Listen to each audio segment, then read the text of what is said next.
Et salut les cubeurs, on se retrouve aujourd'hui pour la partie test de l'unboxing numéro 5, donc qui était la deuxième partie du carton que j'avais déballé avec vous.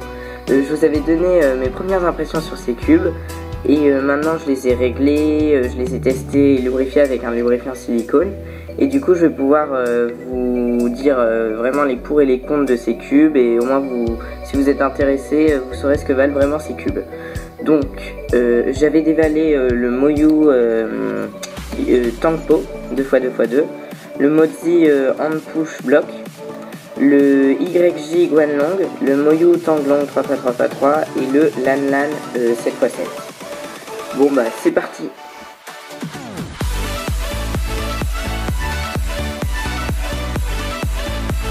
Alors premièrement les deux petits cadeaux je peux pas trop les tester vu que voilà.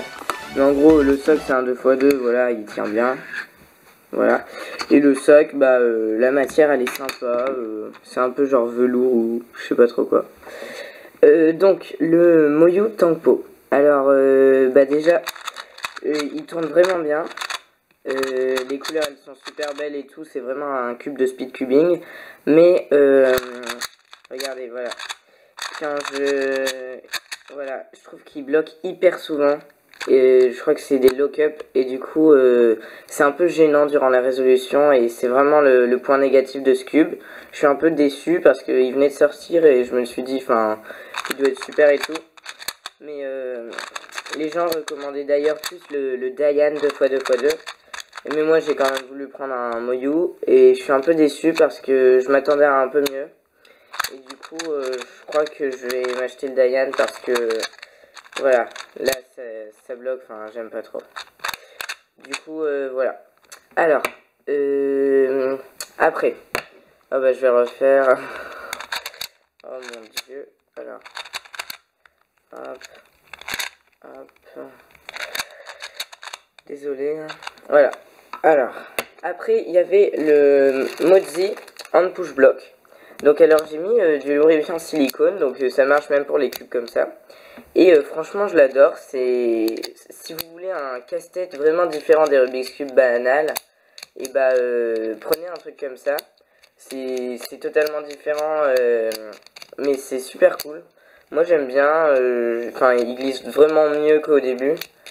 Et puis les couleurs elles sont sympas, je le trouve cool. Par contre j'ai reselé une fois mais en faisant comme ça, en poussant au milieu et en ouvrant pour faire passer les colonnes et tout. Mais je sais pas si on peut, parce que je crois que si c'est possible de le résoudre juste en poussant aux extrémités, ça doit être encore plus dur. Mais bon, j'ai pas essayé parce que ça avait l'air trop dur. Du coup moi j'ai fait comme ça, j'écarte comme ça, je fais passer les colonnes et comme ça j'ai réussi. Donc mais je crois qu'on peut, hein. Comme c'est un cube pas officiel, je connais pas trop les règles et tout. Du coup c'est un casse-tête, très bien, il est solide et tout. Et il bouge pas, quoi. Il n'y a pas de jeu. Et le plastique il est bien, c'est vraiment cool. Je vous le conseille vraiment, il est super. Après le YJ Guanlong.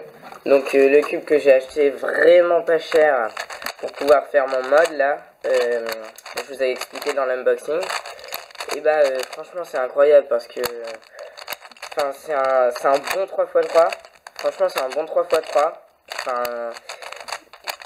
Il est vraiment bon, mais voilà, on sent que la qualité du plastique elle a pas l'air énorme. Et on peut vraiment aller vite et tout, mais voilà, il y a un peu moins de corner cutting que sur des vrais bons 3x3 comme le Tanglong ou quoi. Mais le plastique il frotte un peu plus. Mais bon, pour le prix c'est quand même super. Je vous le recommande vraiment parce que je l'ai acheté à 2$ ou 3$, un truc dans le genre. Et franchement il va super bien et tout. Du coup moi je vous le conseille, hein. Il est vraiment cool. Voilà. Il est super. Après je vais pas l'utiliser pour faire des résolutions, mais c'est agréable d'avoir un mode qui ira super bien quoi. Après le Moyu Tanglong il est énorme. Ah non. Oh je me suis gouré. Il est vraiment énorme. Il glisse hyper bien, on a une sensation hyper cool avec et tout. Il a un énorme corner cutting et tout. Désolé, hein. Alors, hop. Et hop.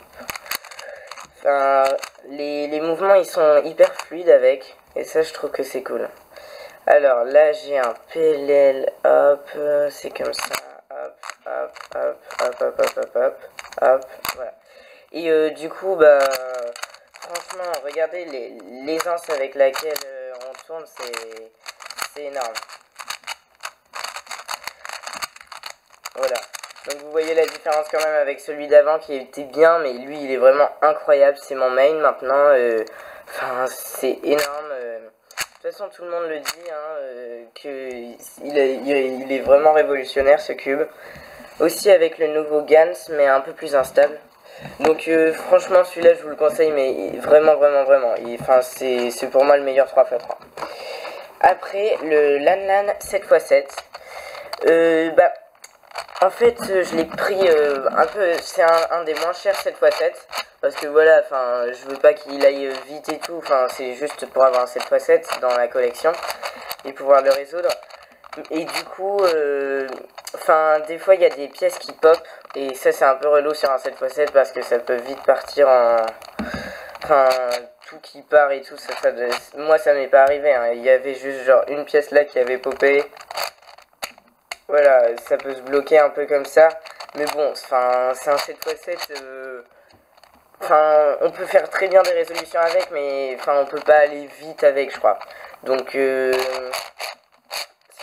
quand on aligne bien les faces, ils glissent bien. Et c'est ça ce qui est cool. Les couleurs, elles sont sympas. Donc, franchement, si vous voulez un 7x7 pour pas cher, bah prenez celui-là. On peut très bien faire une résolution avec. Bon, là, je montre un peu le contre-exemple vu que c'est un peu n'importe quoi.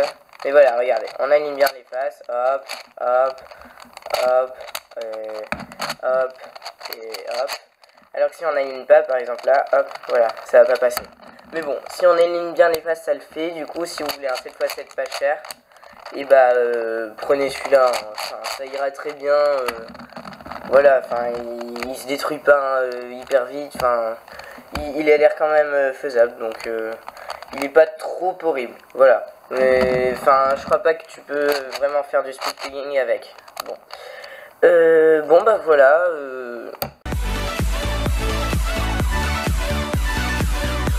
Donc, bah, alors le Moyo Tanko, je suis un peu déçu vu qu'il bloque un peu par la résolution. Le hand push block Modzi, il est super résistant et tout, il glisse super bien et tout après avoir lubrifié avec le lubrifiant silicone. Le Guanlong YJ, je suis hyper content vu que pour le prix, c'est incroyable. Le Moyu Tanglong, bah c'est juste le meilleur 3x3 pour moi, c'est incroyable comment il va vite. Et le Lanlan, bah il est bien, mais voilà, faut aligner les faces et tout, il se fait et tout, mais voilà, on peut pas faire des corner cutting et aller vite et tout. Mais voilà, pour une résolution, c'est bien. Bon bah, j'espère que vous aurez aimé l'unboxing et la partie test de l'unboxing. Et je vous dis à la prochaine pour une autre vidéo. Allez, salut les cubeurs!